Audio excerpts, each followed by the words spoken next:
HD. You're watching KGUN-9 on your side. News at 10. Good evening and thanks for joining us. I'm Guy Atchley. And I'm Stella Inger. A kidnapping situation taking Tucson police from our city limits all the way to Green Valley. We have 9 on your side, breaking news team coverage. Simone Del Rosario on the south side where it all began, and 9 on your side's Justin Shecker live in Green Valley where multiple agencies are still on the hunt. Yeah, but first let's go out live to Simone Del Rosario with the very latest developments. Simone, what can you tell us? Police say the 16-year-old boy was tied up, blindfolded, and beaten. But he's safe in the hospital tonight, and most of his captors are in custody. His family reported him kidnapped last night around 7. Since then, investigators have been working the case, which led them to this house up here on Melridge Street. They staked surveillance on the house. Then a white car leaves the house with 2 people inside. A police patrol is ordered to follow them. 9 on your side's Justin Shecker will explain what happened with that car. But first, while the remaining police officers are watching the house, several men make a break for it, bolting out of the house, trying to outrun police. They fail. Police take all 4 men into custody. Then the payoff. The kidnapped boy comes running out of the house straight to police. Police say his hands are tied, there's a handkerchief over his eyes, and he's badly beaten. Before leaving the hospital, he tells police the men inside had guns, and he overheard them talking about explosive devices inside the home. So right now on scene, we have SWAT and the bomb squad that are combing through the house to secure it. People around here who live here say several young men live inside that home and are known to have guns and bombs inside that home, even firing off guns in the middle of the night during arguments. One woman says she's been scared for her life since they moved in. But now we go to 9 on your side's Justin Shecker, who's live in Green Valley with what happened to those 2 remaining suspects who took off in the white car. Justin. Simone, good evening to you. Those 2 suspects in the white car led law enforcement on quite the chase tonight. Because it stretched more than 20 miles down I-19 here to Green Valley, other law enforcement agencies got involved. But police tell us at least 2 men were inside that white sedan. It crashed here on this windy road, Camino del Sol, in Green Valley. After it crashed, the 2 men got out of the car. Police were able to capture one of the men, but the other man is on the run tonight. And police have actually called off the active search tonight, and they still haven't released a description on that suspect who fled. But again, we mentioned multiple agencies were involved, including Border Patrol, Pima County Sheriff's Department, and Arizona DPS. They all got involved after the car failed to stop when TPD tried to pull it over. At that point, not knowing if we had our victim or how these people were involved, we continued to stop it several times. At this point, it began to flee from us at a high rate of speed. At that point, we made the decision to go ahead and pursue the vehicle. And now you're looking at video from about an hour ago of the tow truck pulling away that white car that crashed out here on Camino del Sol in Green Valley. Police are asking nearby residents to give them a call if they notice someone unfamiliar or suspicious on their property. And again, police have called off that active search for tonight. So to recap, police arrested 5 of 6 men they believe to be involved with that kidnapping up in Tucson. And tonight, the kidnapping victim is recovering in the hospital. We are live in Green Valley tonight. I'm Justin Shecker, KGUN-9 on your side. Justin, thank you. And now to Midtown today, a horrifying scene unfolded in broad daylight. Neighbors watched police shoot and kill a man waving a gun in the front yard. Police have identified that man as 58-year-old Ronald David Henry Jr. A neighbor recorded the gunshots on his cell phone. This is video you will see only on 9.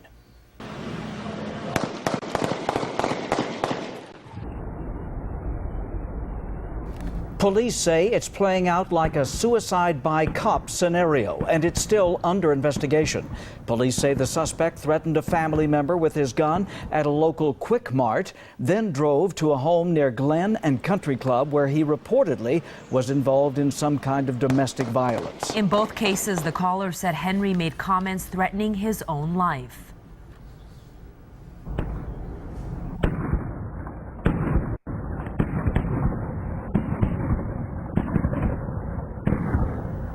You can hear several gunshots in this video. Police say they tried negotiating with Henry for 5 to 10 minutes, but fired when he pointed his gun at the officers. We showed this exclusive video to police to see what they could make of it. You can see 2 police cars and you can hear some shots. where we get most of our information from so far is from our witnesses. We're still at the scene. We're talking to the officers. We're trying to find any more witnesses or ear witnesses in the neighborhood, just to get as much information as we can. Police will not confirm how many officers discharged their guns, nor whether any of those shots were from Henry.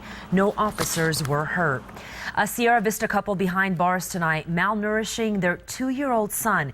He only weighs 17 pounds. Cochise County Sheriff's deputies arrested the mother, 23-year-old Megan Gerhart, and her live-in boyfriend, 33-year-old Robert Hollenbow, both arrested on child abuse charges.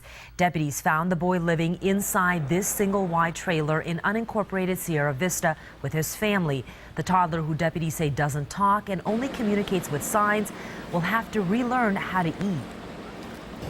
I was in the Marine Corps for several years. I have not seen a child like this since I was in Somalia. Just skeletally thin. To be almost 3 years old and only weigh 17 pounds, that's maybe half of his weight. Unbelievable. The toddler and his 2 school-age siblings are in the care of Arizona Department of Child Safety, formerly CPS. The boy is in stable condition tonight. Tucson police have arrested 18-year-old murder suspect Michael Molina. Investigators say he's responsible for a shooting death on the north side. It happened last Friday at First Avenue and Fort Lowell. Police say Molina fatally shot 30-year-old Diego Valdez in the chest after the two got into a fight. And an 11-year-old Santan Valley boy is dead after investigators say he shot himself in the head. The Pineda Sheriff's Office says the boy was asked to finish his chores. He got upset, went into his room. Family members heard a single gunshot. The boy is the son of an Arizona State University police officer. Deputies say the weapon he used was a personal weapon. Pueblo Gardens neighborhood residents are raising concerns about the road diet on 36th Street. In May, the city reduced the 4 lanes into 2 with a middle left turn lane. The goal is to improve pedestrian, cyclist, and motorist safety. But neighbors say it's had the opposite effect, with more drivers breaking the rules of the road. 9 on Your Side's Justin Shecker took their concerns to the transportation director, and he has the story. Since the city repaved and restriped 36th Street, Pueblo Gardens president Cindy Ayala says she's run into problems trying to make a right turn. If there's a car coming up behind us, we'll just go straight because they don't slow down. They don't slow down. With the major construction at Keno Parkway and 22nd, this small group of neighbors says more traffic is cutting across 36th. Ayala says the larger trucks and some cars are using the center turn lane as a fast lane. I do have a problem with tankers flying down my street, semis flying down my street and coming into my neighborhood. We never said, no, don't do this. What we did say is, could you wait till the road construction was over with? The bottom line, we're very pleased with what turned out. From 2009 through August 2012, city data shows there were 81 car crashes along this stretch of 36th. Transportation Director Darrell Cole says the road change has reduced that rate. So people speeding in the neighborhood or running through things is not a reflection on what we did or didn't do. In fact, we slowed the traffic down by doing that, moving in one lane in each direction. Cole says traffic enforcement is the real solution. It could shed light on drivers and truckers the neighbors say are breaking the law. Justin Shecker, KGUN-9 on your side. And the city says it invited 13,000 residents to a public meeting in February. We're told only 36 residents showed up and only 3 voted against the road diet. Well, if you thought monsoon was over, think again. Looks like a cool down is in store. Chief Meteorologist Aaron Christensen is here with a look at our weather. Yeah, the key is that cool down is coming because of an increase in rain and cloud cover that is on the way. In fact, already some spotty showers being reported tonight. I ran into some light rain at Broadway and Harrison. We have had reports of heavier rain across western Pima County. No rain so far at Tucson's airport, but we do have mostly cloudy skies, 89 degrees, humidity and dew point, those measurements of moisture in the air starting to slowly increase thanks to what is now Hurricane Norbert. We're tracking Norbert and we'll show you how it's going to resurrect our monsoon coming up. Thanks, Aaron. The fallout after another beheading. Today, tough talk from America's leaders. How far will they go to get ISIS? Plus, Ebola strikes another doctor in a moment. The growing epidemic and what's being done to stop it. That's what KGUN 9 News at 10 continues. American intelligence has confirmed the authenticity of a gruesome video showing an Islamic State militant beheading a second American journalist, Steven Sotloff. Today, President Obama spoke from Europe and delivered a blunt warning to the terror group. Our objective is clear, and that is to degrade and destroy ISIL. Later, Vice President Joe Biden went even further in a fiery speech in New Hampshire. We will follow them to the gates of hell until they are brought to justice. ISIS is believed to be holding at least 2 more American hostages. Another American doctor diagnosed with Ebola. Today, Dr. Rick Sacra is being treated in Liberia, where the deadly virus already has killed more than 1,500 people. Doctors are still trying to figure out how the 51-year-old from the Boston area contracted the virus because he was not treating Ebola patients. Meanwhile, the FDA has given a green light for a new Ebola human safety trial for a vaccine this week, the first of its kind in humans. So this is exciting. 90s, even possibly 80s? Oh, yeah. We've got a couple of 80s in that 7-day forecast. I like that. Me too. I think more people are probably excited about the rain. Yeah, that too. You know, normally we get to this part of September and we're thinking, we're not going to be getting any more rain, but some tropical systems will be helping us out. That is coming up. KGUN 9 on your side first warning weather with Chief Meteorologist Aaron Christensen. Tucson managed to climb to 100 degrees despite that increase in cloud cover this afternoon.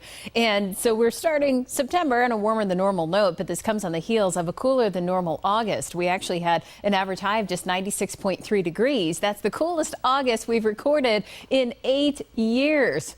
But despite that, we still recorded the 4th hottest summer on record, with those overnight lows factored in, an average temperature of 87.4, and that makes for 6 in a row of summers that ranked in the top 10 hottest for Tucson. So maybe got a little bit spoiled, if you will, in August, but still overall summer was warmer than normal. We're looking to see a decrease in temps, though, with this increase in moisture that is moving in thanks to now Hurricane Norbert. And this system kind of taking a bit more of an easterly track than most tropical systems we see here in the eastern Pacific. You'll recall we had one not that long ago and just jetted out directly over some waters to the west there. So typically they move away from land very quickly when they're in this position. Not Norbert, though. Norbert is going to continue to hug the coast here of the Baja Peninsula. It's now about 200 miles south of the southern tip of Baja, and it will continue to parallel the coast there and bring some very heavy rainfall to parts of Mexico, including Cabo San Lucas. Not a great place to be vacationing right now. They're expecting flooding conditions there because the rainfall is so heavy, but it's going to get caught up in the overall monsoon flow. You'll recall that high pressure just to our east. That clockwise flow will grab some of that tropical moisture and move it in across Arizona. Now, our best chances for rain really will be Saturday, Sunday, and Monday. The best chance for widespread flash flooding potential statewide will happen Sunday through Monday. So Norbert is going to bring the rain back in a big way for quite a few areas of Arizona. Now, in the short term tonight, just a 10% chance for rain. You might, in fact, still run into some of those spotty showers if you're out and about yet this evening. And then a 20% chance for rain tomorrow afternoon. You will see that mix of sun and clouds, but still a high in the triple digits, going with 101 for Tucson, 102 Marana, in the 90s across most of Cochise County. And then the cool down will happen once some of that rain moves in. Here is how this tropical system impacts our chances for rain over the next few days.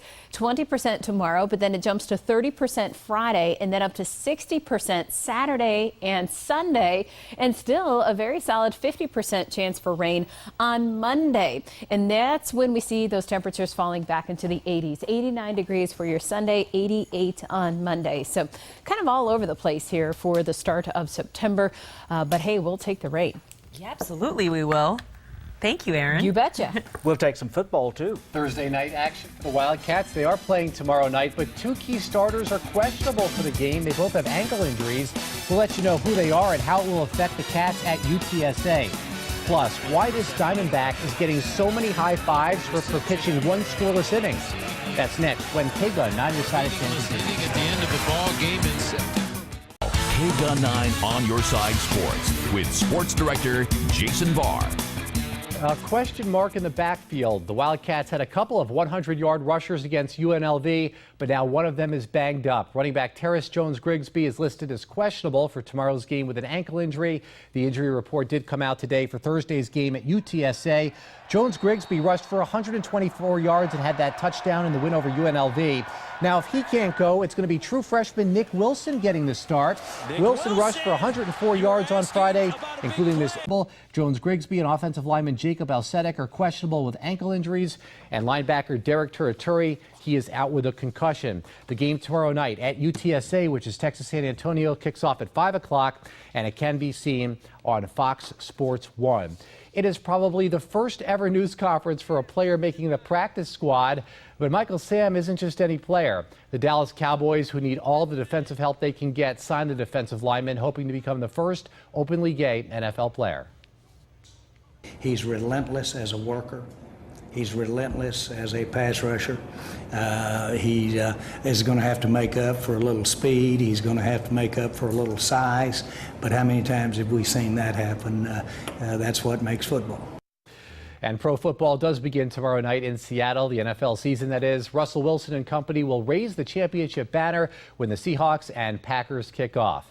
At the U.S. Open quarterfinals, it's Japan's Kei Nishikori taking on Switzerland's Stan Wawrinka.